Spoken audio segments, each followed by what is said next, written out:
Hello नमस्ते viewers, the notebook S education for all channel पे आप सभी का स्वागत है। The Hindu plus Indian express के एडिटोरियल डिस्कशन के साथ हम हाजिर हो गए हैं। आज क्लासेस थोड़ी सी डिले है क्योंकि लाइव क्लास नहीं हो पाई है कुछ टेक्निकल इशू की वजह से, बट कोई बात नहीं है। बाकी सारे दिनों में जिस तरीके से लाइव क्लास लेते हैं उसी टाइमिंग पे उसी तरीके से हम कंटिन्यू करेंगे।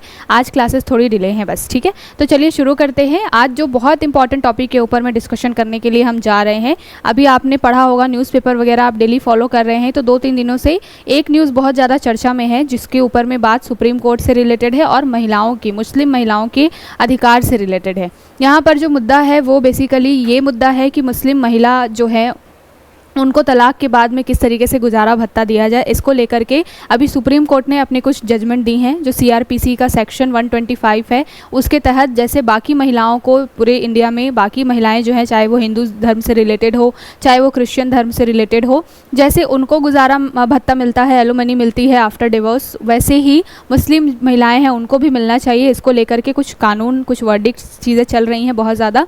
तो आज हम क्या करेंगे, एडिटोरियल के थ्रू, चूँकि द हिंदू में भी एडिटोरियल है और इंडियन एक्सप्रेस में भी उसके ऊपर में 2 अलग अलग एडिटोरियल्स हैं, सबको मर्ज करके हम देखेंगे कि पूरा मुद्दा क्या है, सिनेरियो क्या है, यहाँ पर कौन कौन से एथिकल इशू हैं और कौन कौन से रीजनल, बोलना चाहिए कि एक रिलीजन के हिसाब से चीज़ें निकल करके आ रही हैं।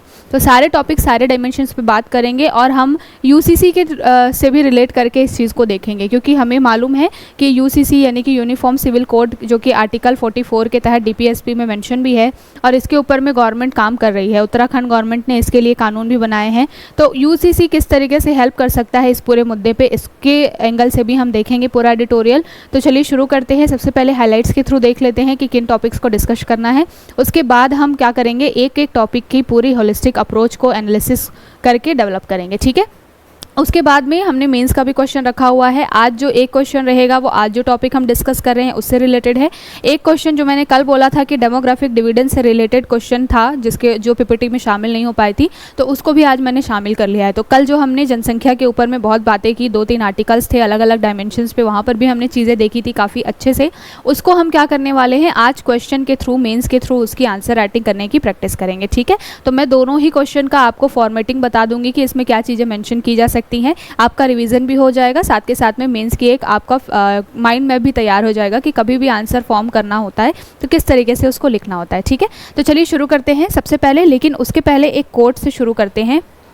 और कोट क्या है, यह महात्मा गांधी जी का कोट है और ये बहुत ही इंपॉर्टेंट भी है, क्योंकि महात्मा गांधी अपने आप में राष्ट्रपिता कहे जाते हैं और उन्होंने कोई बात बोली है तो सोच समझ कर ही बोली होगी। बहुत सारी चीज़ें जो है, बड़े बड़े थिंकर्स होते हैं, बड़े बड़े फिलोसोफर्स होते हैं, जो चीज़ें बोलते हैं वो ऐसे ही नहीं बोल देते हैं। जब उन्होंने काफ़ी रिसर्च की होती है किसी भी फील्ड के ऊपर, किसी चीज़ को बहुत बारीकी से समझा होता है, बहुत सारा उन्होंने रिसर्च करके बहुत अलग अलग राइटर्स को खुद भी पढ़ा होता है, कुछ सिचुएशंस के, कुछ लाइफ के एक्सपीरियंस से उन्होंने सीखा होता है, तब जा करके वो कोई भी कोट देते हैं, कोई भी ऐसा स्टेटमेंट बोलते हैं जो कि आगे चल करके सभी के लिए मोटिवेशन बन जाता है। तो महात्मा गांधी जी का एक बहुत ही फेमस कोट है, be the change you want to see in the world. बहुत ही इंपॉर्टेंट है कि हम अगर विश्व में, हम पूरे वर्ल्ड में जो चेंज देखना चाहते हैं वो चेंज हमें पहले खुद के अंदर लाना होगा। हम खुद पहले वो चेंज बने, वो परिवर्तन जो हम देखना चाहते हैं आउटसाइड द वर्ल्ड, वो पहले हम अपने अंदर लेकर के आए, खुद में वो बदलाव करें, तभी जा करके वो बदलाव हमें समाज में भी दिखेगा और हम भी कुछ कंट्रीब्यूट कर पाएंगे, लोगों को मोटिवेट कर पाएंगे थ्रू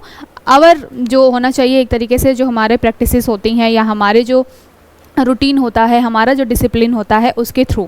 तो कभी ना कभी ये चीज़ें हमेशा आपने लाइफ में एक्सपीरियंस की होगी कि हम बहुत, जब कोई चीज़ देखते हैं ना तो हमें लगता है कि ये ऐसा क्यों है, ये कितने नेगेटिव लोग हैं, ये लोग ऐसा क्यों करते हैं, ये चीज़ें। बट कभी आप ये सोच करके देखिए कि अगर आप उस चीज़ को देखने का नज़रिया चेंज कर दें, अगर आप अपना एंगल ही चेंज कर दें उस चीज़ को, नेगेटिविटी को देखने का, तो फिर आपको पूरी दुनिया जो है वो अच्छी लगने लगेगी, सही लगने लगेगी। तो बात यही होती है कि अगर मान लीजिए आप समाज से नेगेटिविटी को दूर करना चाहते हैं तो उसके लिए सबसे पहले आपको खुद के अंदर की नेगेटिविटी को दूर करना पड़ेगा।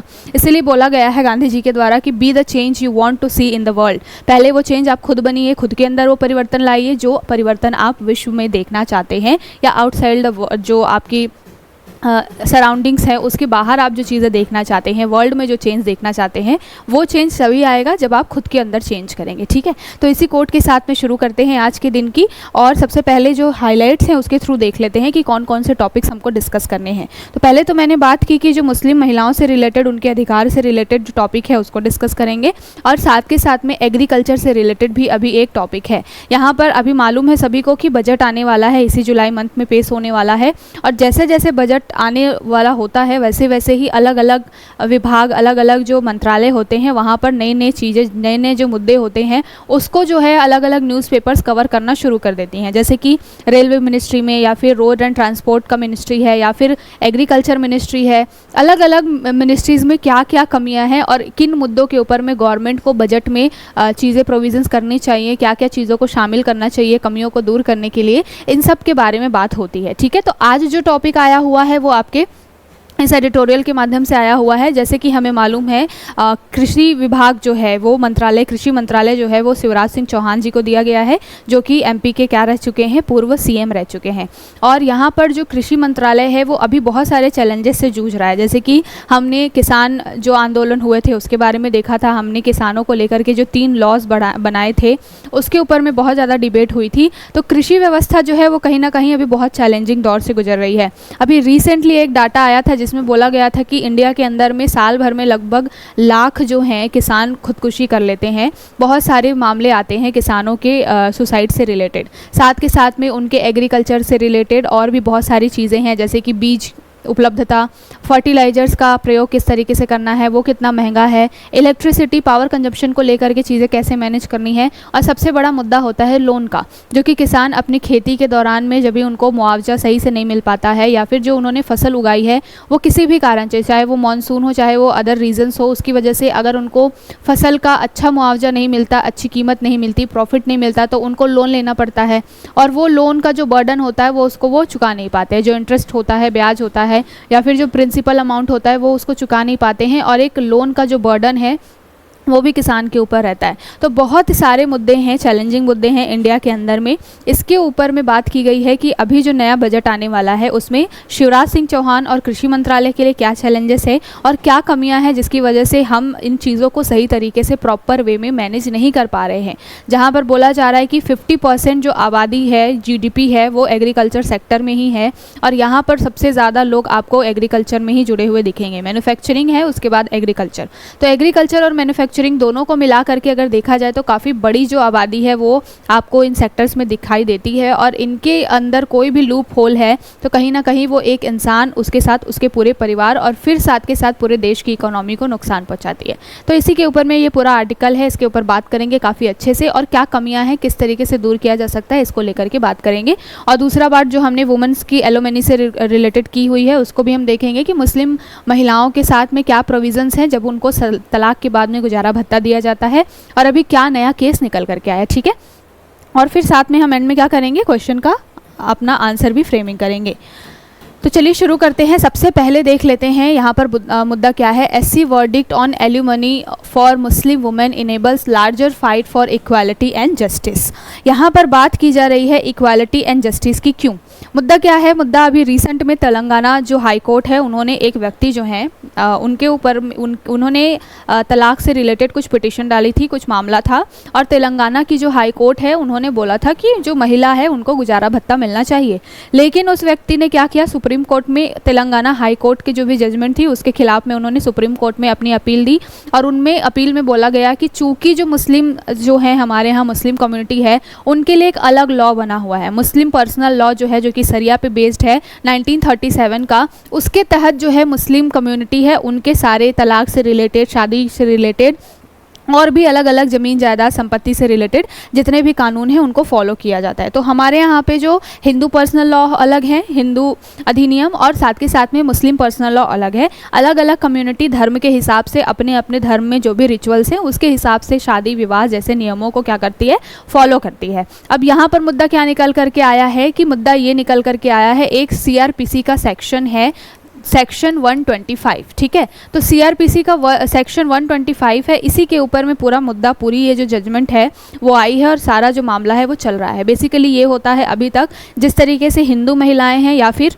क्रिश्चियन महिलाएं हैं हमारे देश में, तो हमारे यहाँ पे अलग जो धर्म से रिलेटेड कानून है उसमें क्या होता है कि जब भी किसी महिला का तलाक होता है तो उनको, अगर वो नौकरी में नहीं है, अगर वो वर्किंग वुमेन नहीं है, अपना भरण पोषण नहीं कर सकती है, तो जो एक्स हस्बैंड होता है जिसके साथ डाइवोर्स हुआ होता है वो उसको एलिमनी देता है, गुजारा भत्ता देता है, ठीक है, अनटिल अनलेस कि उस महिला ने कोई दूसरी शादी नहीं कर ली है। जब तक महिला की दूसरी शादी नहीं होती है तब तक गुजारा भत्ता देने की जिम्मेदारी जो है वो पुरुष की होती है जिसके साथ उसका डाइवोर्स हुआ होता है, और ये सीआरपीसी का सेक्शन 125 के तहत प्रोविज़न मेंशन है, ठीक है।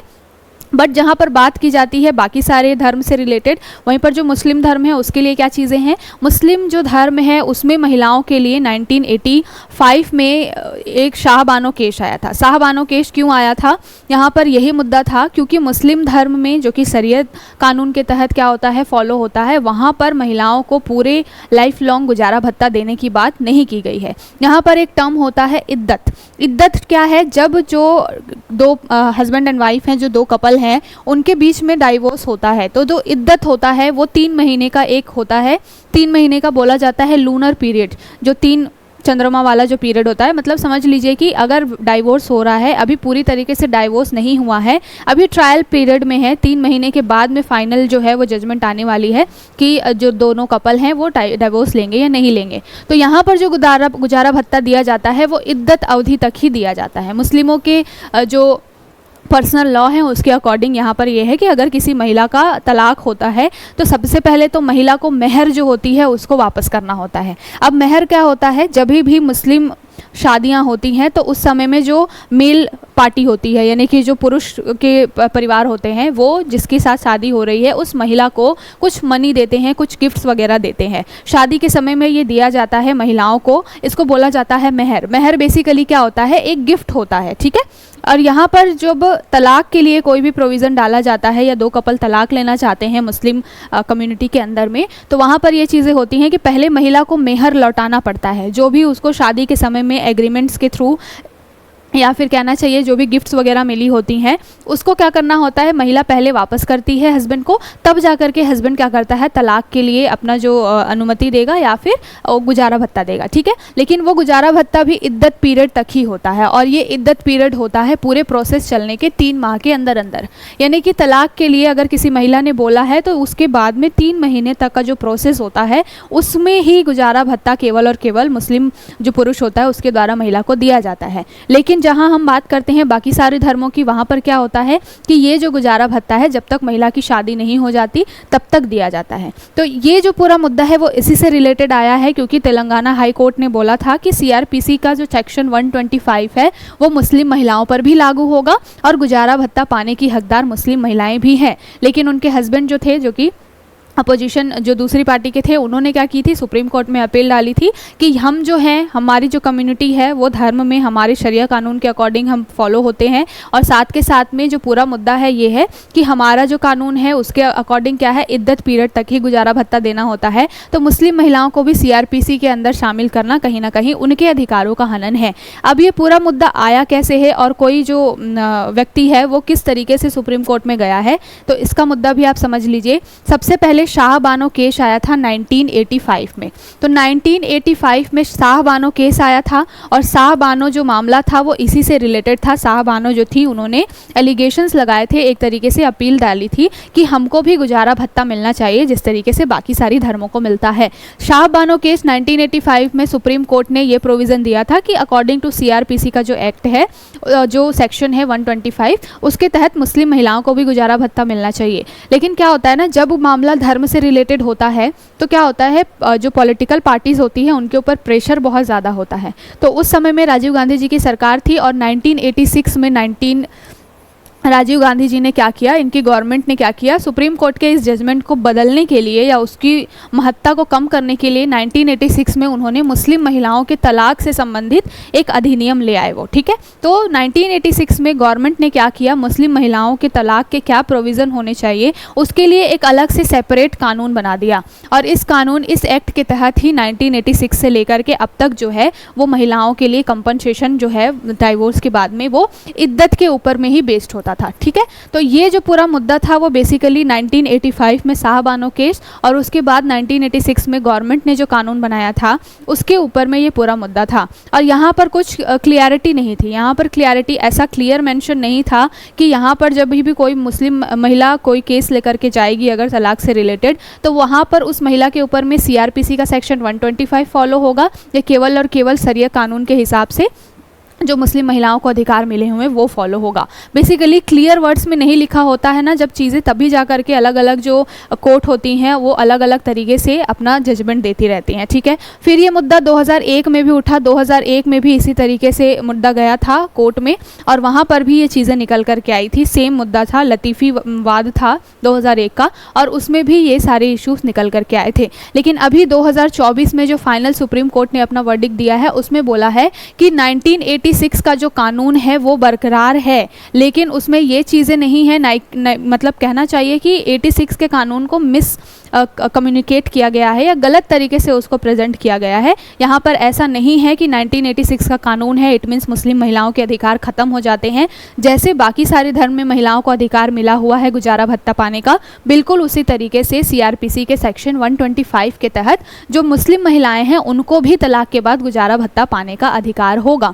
और ये जो अधिकार है उनका फंडामेंटल राइट होना चाहिए, ये कोई चैरिटी नहीं है। कहने का मतलब ये है कि अगर कोई पुरुष जो है वो महिला को गुजारा भत्ता कंपनसेशन दे रहा है आफ्टर डाइवोर्स, तो वो कोई चैरिटी नहीं है, वो कोई एहसान नहीं कर रहा है, वो उस महिला का राइट है। अगर उसके पास में कोई अदर ऑप्शन नहीं है, काम नहीं कर रही है वो, साथ के साथ में अगर कोई बच्चा है तो उसकी जिम्मेदारी भी क्या होनी चाहिए, उठाने के लिए गुजारा भत्ता एलिमनी देना जो है वो पुरुष की जिम्मेदारी है। ठीक है, तो ये पूरा सिनारियो जो है वो निकल करके आया है। तो आई होप आपको अब मुद्दा समझ में आ गया होगा कि क्या इशू है, क्या वर्डिक्ट चल रही है और क्यों इतना इस मामले के ऊपर में बहुत ज़्यादा बहस हो रही है। और हर दिन आपको आर्टिकल्स 2-3 दिनों से आप देख ही रहे होंगे आ रहे हैं। ठीक है, अब यहाँ पर मुद्दा क्या है, यहाँ पर ये जो पूरा आर्टिकल हमारे पढ़ने का बेसिक मुद्दा ये है कि हमने सारी चीज़ों को समझ लिया, मुद्दा कहाँ से निकल करके आया है, 1985 का शाहबानो केस, उसके बाद 1986 में गवर्नमेंट ने जो कानून बना दिया है वो, उसके बाद में महिलाओं के लिए क्या अधिकार हैं, इन सारी चीज़ों के बारे में हमने बात कर ली।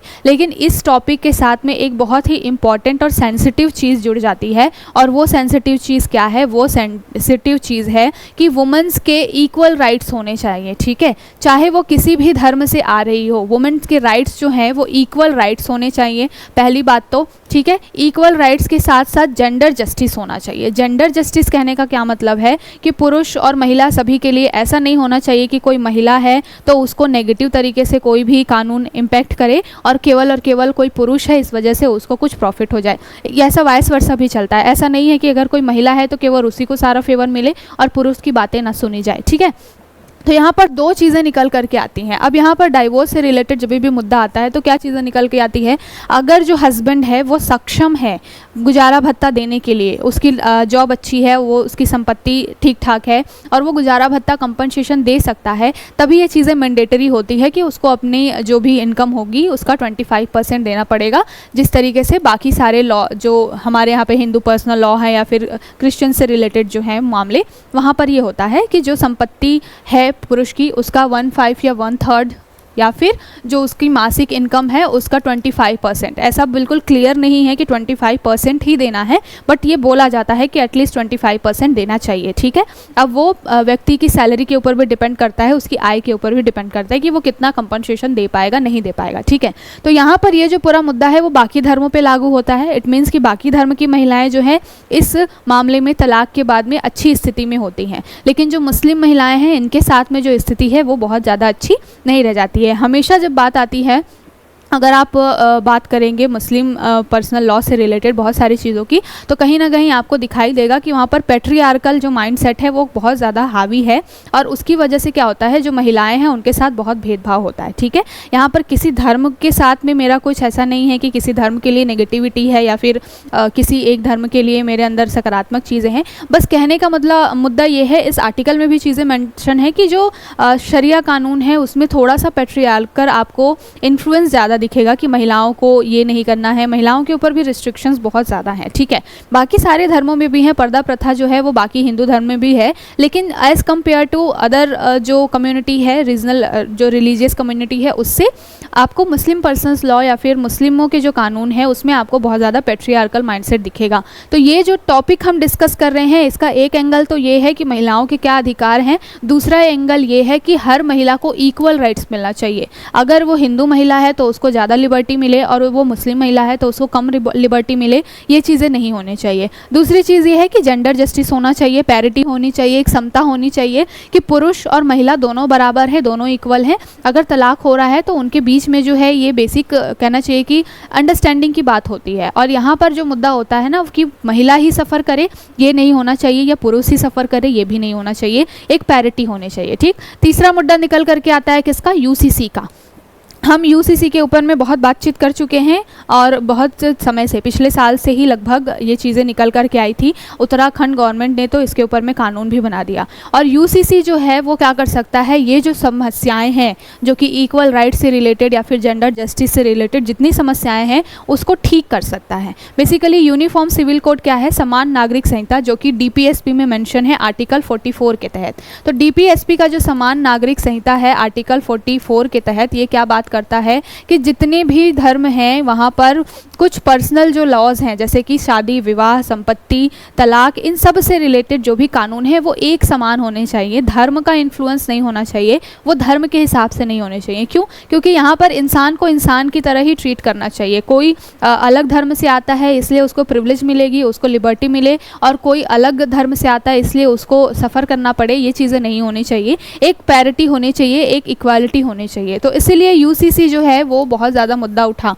और ये जो धर्म से रिलेटेड जितने भी मुद्दे हैं, अब ये जो पूरा टॉपिक है इसमें कौन कौन से एंगल्स उठ सकते हैं। एक तो आपका राइट टू रिलीजन जो है, जो वहाँ पर बात की जाती है आर्टिकल 25 से लेकर के 28 तक की। तो आर्टिकल 25 से 28 में धार्मिक स्वतंत्रता से रिलेटेड चीज़ें मेंशन की गई हैं और ये आपका फंडामेंटल राइट है।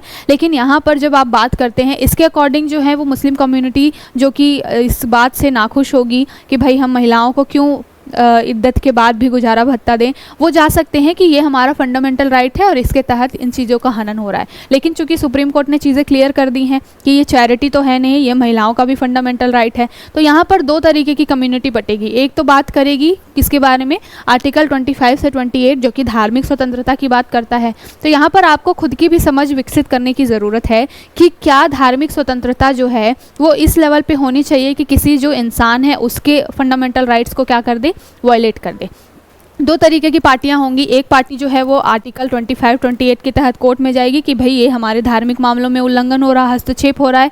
दूसरी जो पार्टी होगी वो आर्टिकल 14 समता के अधिकार के तहत क्या है, कोर्ट में जा सकती है कि हम महिला हैं, चाहे हम हिंदू धर्म से आएँ चाहे हम मुस्लिम धर्म से आएँ, महिलाओं को महिलाओं की तरह ट्रीट करना चाहिए। और जस्ट बिकॉज कि हम हिंदू धर्म से आते हैं इसलिए हमें कंपनसेशन ज़्यादा मिलेगा, और या फिर हम मुस्लिम धर्म से आते हैं हमें कंपनसेशन नहीं मिलेगा, ये चीज़ें नहीं होनी चाहिए। तो एक तबका जो है वो सपोर्ट करेगा कि भाई इक्वालिटी होनी चाहिए, समता होनी चाहिए, ठीक है। अब यहाँ पर आपको अपनी समझ विकसित करनी है। किस तरीके से, आपसे इंटरव्यू में भी ये क्वेश्चन पूछा जा सकता है, आपसे इस क्वेश्चन में मेंस का भी क्वेश्चन पूछा जा सकता है इस पूरे टॉपिक के ऊपर में, कि क्या आपको लगता है कि धार्मिक स्वतंत्रता ज़्यादा ज़रूरी है या फिर किसी इंसान को समता और राइट टू लाइफ यानी कि आर्टिकल 21 जीवन जीने का अधिकार ये ज़्यादा ज़रूरी है।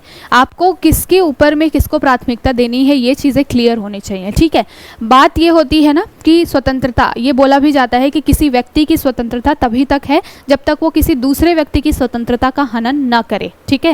या किसी व्यक्ति के अधिकार तभी तक हैं जब तक वो किसी दूसरे व्यक्ति के अधिकारों का हनन ना करे। तो अगर मैं यहाँ पर राइट टू रिलीजन के तहत, धार्मिक स्वतंत्रता के तहत मैं क्या कर दूँ, 25 से 28 तक के प्रोविजंस को ज़्यादा हावी कर दूँ, बट उसकी वजह से किसी इंसान की राइट टू लाइफ चली जाए, किसी राइट टू इक्वालिटी चली जाए, तो ये चीज़ें भी सही नहीं है।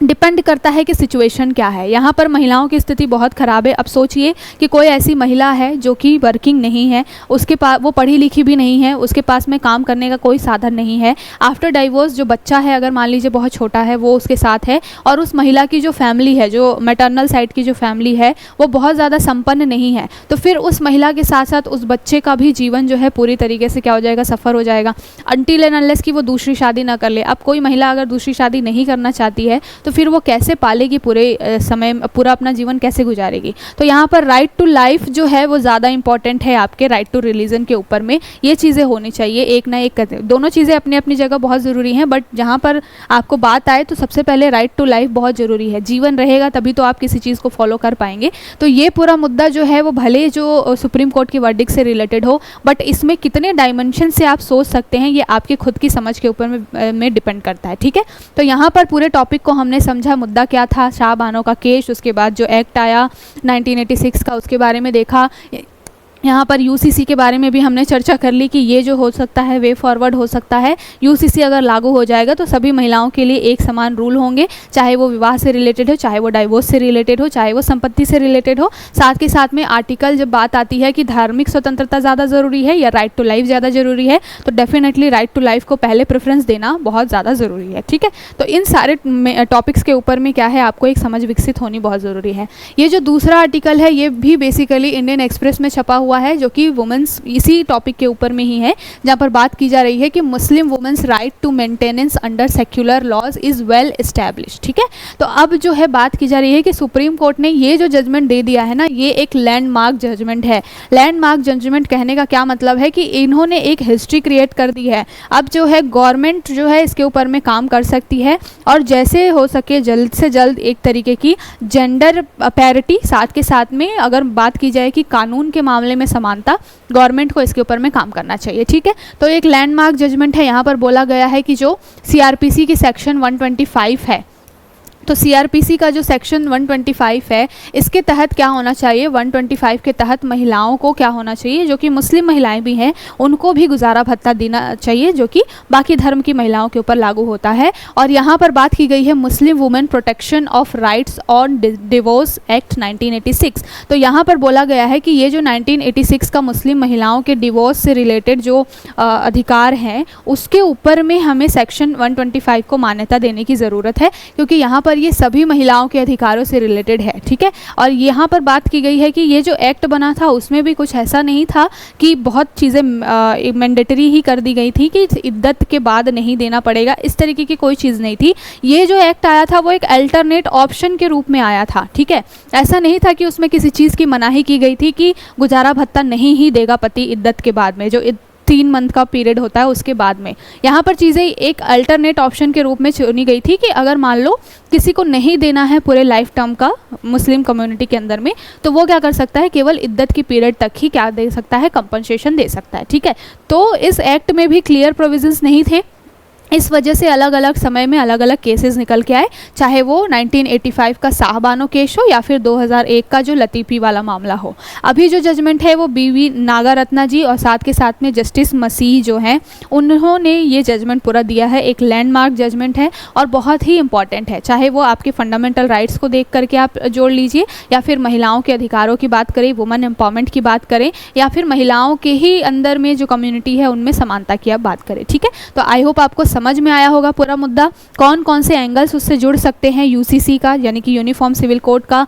साथ के साथ में जो हमारा धार्मिक स्वतंत्रता है और हमारी राइट टू लाइफ और इक्वालिटी का जो मामला है। ठीक है, तो अलग अलग डायमेंशंस में हमने बात कर ली है। अब हम देखते हैं क्वेश्चन कर लेते हैं इससे रिलेटेड, सो दैट आपको और क्लियरिटी मिल जाए कि अगर इससे रिलेटेड आपको आ जाता है मेंस में क्वेश्चन तो आपको कैसे हैंडल करना है। ठीक है, तो सबसे पहली बात बोली जा रही है कि मुस्लिम स्त्री महिला विवाह विच्छेद पर अधिकार संरक्षण अधिनियम 1986 और दंड प्रक्रिया संहिता की धारा 125 के बीच अंतर संबंध का परीक्षण कीजिए और विवादों का समाधान करने हेतु सर्वोच्च न्यायालय के दृष्टिकोण का विश्लेषण कीजिए। ठीक है, तो यहाँ पर बात क्या निकल कर के आ रही है, इस क्वेश्चन को आपको 2-3 पार्ट्स में डिवाइड कर लेना है। जब भी मैंने बार बार बोला है कि जब हम मेंस की आंसर राइटिंग करते हैं ना, तो हमें क्वेश्चन को पहली बात तो 2 बार ही पढ़ना चाहिए, 2 से 3 बार ही आप पढ़ लीजिए। बहुत क्विक फास्ट होना चाहिए आपका जो पूरा प्रोसेस है, बहुत टाइम टेकिंग नहीं होना चाहिए। अगर आपने अच्छी प्रैक्टिस कर ली है तो 7 to 8 मिनट में आप एक आंसर को क्या कर लेंगे, लिख ले जाएंगे। ठीक है, तो यहाँ पर क्वेश्चन को 2-3 बार पढ़िए, उसमें समझिए कि क्या क्या की पॉइंट्स में आप उसको तोड़ सकते हैं, कितने पार्ट्स में आप क्वेश्चन को तोड़ सकते हैं। हैं और फिर एक एक पार्ट को एड्रेस करते हुए अपना आंसर लिख दीजिए। तो यहाँ पर बात की जा रही है कि मुस्लिम महिलाओं से रिलेटेड जो विवाह विच्छेद अधिकार संरक्षण अधिनियम है 1986 का, उसके बारे में, और जो धारा यानी कि CRPC की दंड प्रक्रिया संहिता की धारा जो सेक्शन 125 है उसके बीच में आपको अंतर संबंध बताना है। तो अंतर संबंध बनाने का क्या मतलब है कि पहले तो आपको विवाह विच्छेद अधिनियम 1986 में क्या प्रोविजंस थे मुस्लिम महिलाओं को लेकर उसके बारे में बताना है, और उसके बाद आपको बताना है कि सेक्शन जो 125 है CRPC का उसमें क्या प्रोविज़न है उसके बारे में आपको थोड़ा थोड़ा बता देना है, ठीक है। लेकिन सबसे पहले आपको शुरुआत इंट्रो से करनी होती है। इंट्रो लिखना नहीं होता है बेसिकली इस तरीके से, इंट्रो में चीज़ें लिखनी होती हैं किस तरीके से। आप क्या कर सकते हैं, जो सुप्रीम कोर्ट का अभी जजमेंट आया है आप उससे शुरू कर सकते हैं कि हाल ही में सुप्रीम कोर्ट ने इस तरीके का जजमेंट दिया है जो कि मुस्लिम अधिकारों के विवाह और तलाक से संबंधित अधिकारों के बारे में बात करता है और समाज में एक समता लाने की बात करता है, ठीक है।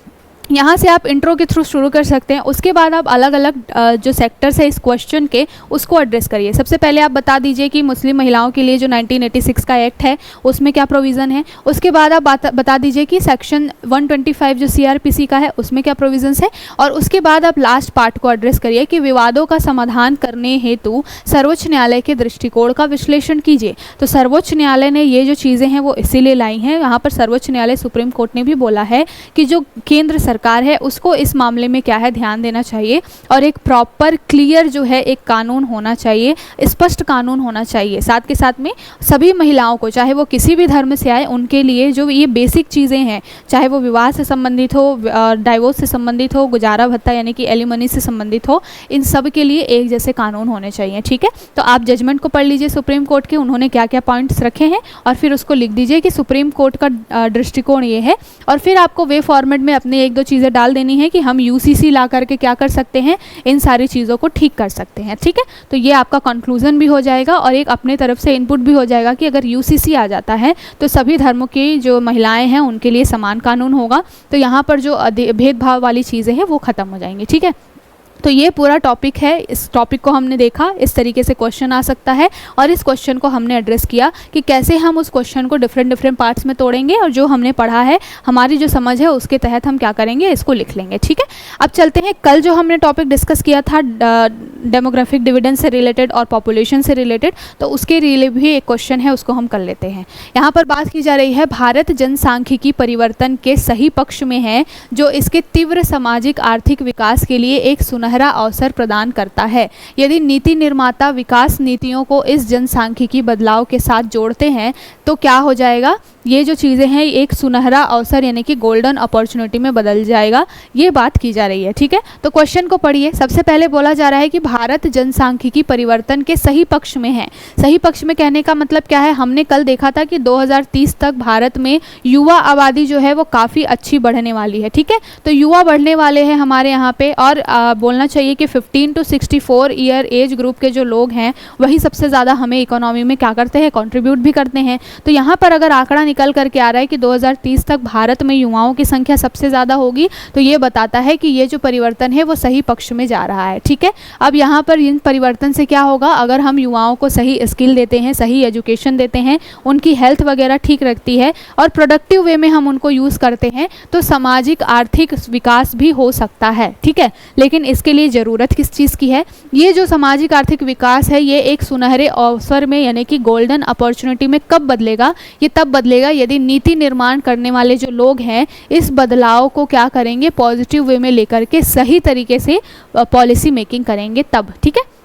तो ये पूरा मुद्दा क्वेश्चन आपको समझ में आ गया, किन किन टॉपिक्स पे आपको लिखना है। सबसे पहले आप शुरुआत इससे कर सकते हैं कि भारत की आबादी जो है वो इतनी हो गई है, हमने चाइना को भी लगभग बीट कर दिया है, और ऐसा जो है बहुत सारे डाटा के माध्यम से, बहुत सारे बड़े बड़े संगठनों के माध्यम से ऐसा प्रोजेक्ट किया गया है, संभावना है कि 2030 तक भारत में सबसे ज़्यादा युवा आबादी रहने वाली है। इस तरीके से इंट्रो से आप चीज़ों को शुरू कर सकते हैं। उसके बाद में आप लिख सकते हैं कि किस तरीके से ये जो जनसांख्यिकी परिवर्तन है आपके लिए एक अपॉर्चुनिटी बन सकता बनता है। तो अपॉर्चुनिटी में कैसे बनेगा, आपको उसमें चीज़ें लिखनी पड़ेगी कि अगर हम युवाओं को अच्छी एजुकेशन देते हैं, अच्छा स्किल देते हैं, अच्छी हेल्थ देते हैं और हम क्या करते हैं स्किल डेवलपमेंट के ऊपर में काम करते हैं, तब जा करके हम क्या कर सकते हैं इस पॉपुलेशन बर्डन को डेमोग्राफिक डिविडेंड यानी कि जनसांख्यिकी लाभांश में बदल सकते हैं, जहाँ पर ज़्यादा से ज़्यादा आबादी आपको इकोनॉमी के अंदर में कंट्रीब्यूट करके देगी। ठीक है, उसके बाद में आपको लिखना है, लेकिन इसके कुछ चैलेंजेस भी हैं। चैलेंजेस क्या हैं, सही पॉलिसी मेकिंग नहीं हो पाती है, इसकी वजह से क्या होता है चीज़ें रह जाती हैं। अब नेगेटिव पॉइंट्स में आप बता सकते हैं कि जो हमारा अलग अलग डाटा निकल कर के आया, इसमें बात की गई कि इंडिया में ग्रोथ तो हो रही है बट वो जॉबलेस ग्रोथ है, यानी कि जॉब के ऊपर में हम बहुत ध्यान नहीं दे रहे हैं। यूनिकॉर्पोरेटेड सेक्टर में बहुत सारे लोग हैं जहाँ पर एक महिला या एक व्यक्ति जो है वो रन कर रहा है चीज़ों को, उसके साथ 4-5 लोग लगे हुए हैं लेकिन उनको कोई जो आय जो है वो नहीं मिल रही है। तो बहुत सारे चैलेंजेस है, 2-3 चैलेंजेस के बारे में आप लिख दीजिए कि पॉपुलेशन ज़्यादा है, रोजगार कम है, लोगों में जो युवा हैं उनमें स्किल की कमी है, एजुकेशनल सिस्टम हमारा ऐसा है कि सही टेक्निकल नॉलेज के थ्रू, डिग्री तो टेक्निकल है लेकिन बच्चों को नॉलेज नहीं है। ठीक है, तो वो जब बाहर निकलते हैं जॉब लेने जाते हैं उनको जॉब मिलती नहीं है। तो जो कमियां हैं उसको लिख लीजिए। अब यहाँ पर पूछा गया है कि ये सुनहरे अवसर में कैसे बदलेगा अगर नीति निर्माताओं का जो काम है वो सही तरीके से वो करें। तो यहाँ पर आप लिख सकते हैं कि इन चीज़ों को चेंज कैसे किया जा सकता है अगर पॉलिसी मेकिंग जो है वो सही तरीके से हो। तो आप उसमें लिख दीजिए कि भाई स्किल के ऊपर ज़्यादा ध्यान देना है, हेल्थ के ऊपर ज़्यादा ध्यान देना है, अच्छी एजुकेशन के ऊपर ज़्यादा ध्यान देना है। इस तरीके से नीति निर्माता क्या कर सकते हैं, सही नीति बना सकते हैं। अगर हम निकाल के लेके आ रहे हैं कि महिलाएँ अच्छा खासा कॉन्ट्रीब्यूट कर रही हैं अगर लेबर फोर्स पार्टिसिपेशन में, तो महिलाओं के लिए भी क्या होना चाहिए, नंबर भले कम हो लेकिन कंट्रीब्यूशन बढ़ रहा है। ये चीज़ इंपॉर्टेंट है। तो नीति निर्माताओं को यानी कि जो पॉलिसी मेकर्स हैं उनको इस दिशा में भी ध्यान देना चाहिए कि और वो ज़्यादा से ज़्यादा महिलाओं को प्रमोट करें। हमारे यहाँ पे स्टेम एक योजना चलती है, यहाँ पर जो है साइंस और टेक्निकल नॉलेज साथ के साथ में इंजीनियरिंग, मेडिकल, मैथमेटिक्स, इस तरीके से जो है स्टेम योजना चलती है। और स्टेम योजना के तहत क्या किया जाता है, ज़्यादा से ज़्यादा जो पुरुषों के साथ साथ महिलाएं या बच्चियां जो हैं वो भी साइंस स्ट्रीम में जुड़ें, टेक्निकल फील्ड में जुड़ें, जो इंजीनियरिंग है और मैथमेटिक्स का जो फील्ड है उसमें जुड़ें। इसके लिए क्या किया जाता है, काम किया जाता है। ठीक है, तो इस तरीके की आप योजनाओं के बारे में भी लिख सकते हैं कि गवर्नमेंट की अभी ये कमियाँ हैं लेकिन गवर्नमेंट ऐसा नहीं काम नहीं कर रही, काम कर रही है। इसमें और चीज़ें हो सकती है अगर हम इन सारी चीज़ों को और ज़्यादा स्ट्रेंथन कर दें। जैसे कि कौशल विकास योजना भी चल रही है 2015 से, तो इन सब के ऊपर में और अच्छे तरीके से एक प्रभावी कार्यान्वयन की ज़रूरत है, तब जा करके इन चीज़ों को ठीक किया जा सकता है। ठीक है, तो इस तरीके से आपको क्या करना है, वे फॉरवर्ड में भी चीज़ें लिख देनी है। कंक्लूजन आपका हमेशा पॉजिटिव होना चाहिए। तो एक क्वेश्चन लिया, उसको 2-3 पार्ट्स में तोड़ दिया, और वो तोड़ेंगे कब, जब आप 2 बार उसको पढ़ेंगे, समझ में आ जाएगा कि पूछना क्या चाह रहा है आपसे क्वेश्चन पूछने वाला।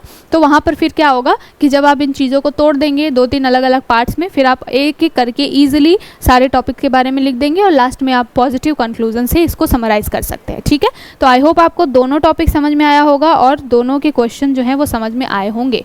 अब ये लास्ट है, बहुत ज़्यादा इंपॉर्टेंट कुछ चीज़ें तो इसमें नहीं है लेकिन कृषि से संबंधित है। क्या चैलेंजेस अभी वर्तमान में हैं, कमियां क्यों हो रही हैं और क्या चीज़ें हो सकती है, इसके बारे में बात हो रही है। ठीक है, ये पूरा जो टॉपिक है वो जीएस पेपर 3 में इकोनॉमी में ही एग्रीकल्चर वाला सेक्टर है, उससे आप क्या कर सकते हैं, रिलेट कर सकते हैं। यहाँ पर बोला क्या जा रहा है कि अभी बजट आने वाला है हमारा, और यहाँ पर बजट में जो कृषि है, कृषि क्षेत्र जो है उसके ऊपर में बहुत ज़्यादा ध्यान देने की ज़रूरत है, क्योंकि हमें मालूम है कि 40% अब जो जीडीपी का अभी भी कृषि क्षेत्र से निकल करके आ रहा है। सर्विस सेक्टर अच्छा खासा कंट्रीब्यूट कर रही है लेकिन सबसे ज़्यादा लोग आपको एग्रीकल्चर के क्षेत्र में ही दिखाई देंगे। ठीक है, तो यहाँ पर बात की जा रही है कि यहाँ पर इतने बड़े जो पॉपुलेशन है वो काम कर रही है, लेकिन अगर जब हम इनकी समस्याओं के बारे में देखते हैं तो बहुत ज़्यादा है।